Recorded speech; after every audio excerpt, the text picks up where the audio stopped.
প্রিয় দর্শক আসসালামু আলাইকুম, তানিয়াস কিচেনে সবাইকে স্বাগতম। আজকের পর্বে করে দেখাবো ছানার রসগোল্লা গোলাপ সুন্দরী। আমি 1.5 লিটার দুধ জাল করে নিয়েছি। বলক এলে আমি আধা কাপ টক দই ঢেলে দিলাম ছানা কাটার জন্য। আমার ছানা কাটা হয়ে গেছে। এ পর্যায়ে আমি একটি ছাঁকনিতে ঢেলে নিচ্ছি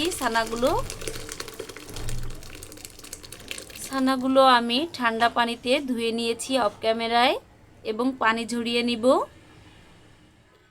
নিয়ে নিয়েছি বাকি উপকরণগুলো। হাতের তালুর সাহায্যে ভালোভাবে ছানাগুলো মথে নিব। মথা হয়ে গেলে দিয়ে দিব 1 চা চামচ সুজি, 1 চা চামচ চিনি, হাফ চা চামচ ঘি, 1 চিমটি বেকিং পাউডার। একত্রে ভালোভাবে মথে নিব। অবশ্যই ভালোভাবে মথে নিতে হবে।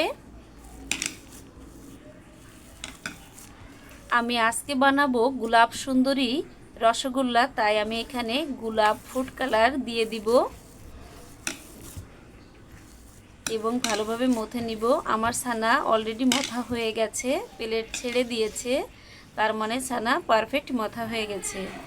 এবার আমি রসগোল্লার শেপ দিয়ে দিব এক এক করে। আমার ভিডিওটি যদি ভালো লাগে প্লিজ লাইক কমেন্ট শেয়ার করবেন, আর পরবর্তী ভিডিও পাওয়ার জন্য চ্যানেলটি সাবস্ক্রাইব করে দিবেন।